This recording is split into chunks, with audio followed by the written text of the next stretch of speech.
So, today's war movie is Stalingrad. Not the 2013 version, but the 1993 version. I'll do Stalingrad 2013 some other time, but I will do it. So, it's a German war movie made 1993 and is directed by Josef Wilsmeyer, and in the leading role is Thomas Kretschmann. This movie seems to have mixed reactions, which I can understand, but for myself I enjoyed it. The movie starts out in Italy, and we see the German soldiers resting after fighting in North Africa. They are then given a new mission, which is to help take over Stalingrad. This is during 1942, so the Germans are still on the winning side. So the German soldiers, they're very sure of themselves and they really think they're going to win.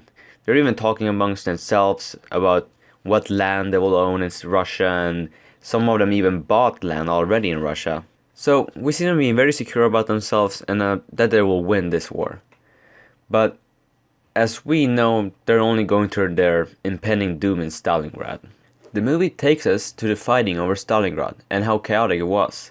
The characters changed. For example, Thomas Kretschmann being a stale officer to become a more human person that cares about the people in this war.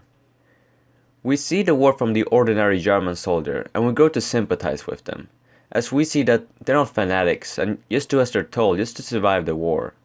Keep in mind that the movie does not try to hide what the German army did, and the movie shows that there are good and bad people in every war and on every side.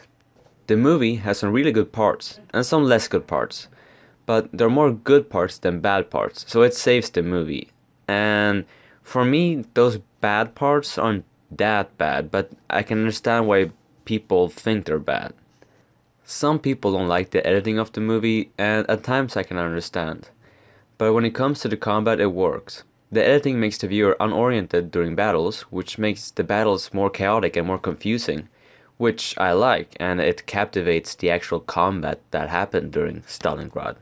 And it's interesting to see the other side of this battle, since we mainly just see always the Germans simply as the villains. In this movie, those villains are giving a humane face and voice, and it sort of makes you realize that the only true enemy in war, it's war itself, and not necessarily those who you're fighting against. The thing that makes this war movie from fading away amongst other war movies is that you can feel that it has a heart and soul to it, that it wants to tell this story, and it's not soulless as Thin Red Line or War Horse. The acting is great, the characters feel alive and real, and as the movie continues, we see their desperation and change of character. The film tells us about the fate of the soldiers who were stuck there and knew what was coming to them. In fact, the movie tells us about the harsh reality of the war, and it tells that the war is always bad, and there's no winner in a war.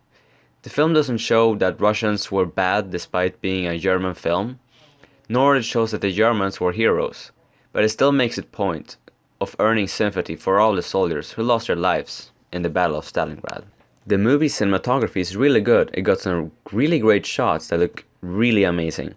And I gotta say that the backgrounds, everything is really good. And I have to also applaud the movie for its authenticity. It's very historically correct. All the uniforms, all the weapons, and everything in this movie is just as it was during that time period. All in all, a good war movie. It's not the best, but it's far from being the worst. Don't expect Saving Private Ryan style battles or fast-paced action. It's a slow movie, so when you watch it, give it some time and be patient. Because it has a very important thing that most movies don't have nowadays, and it's a heart and soul. I do recommend it, but not for everyone. Thanks for watching.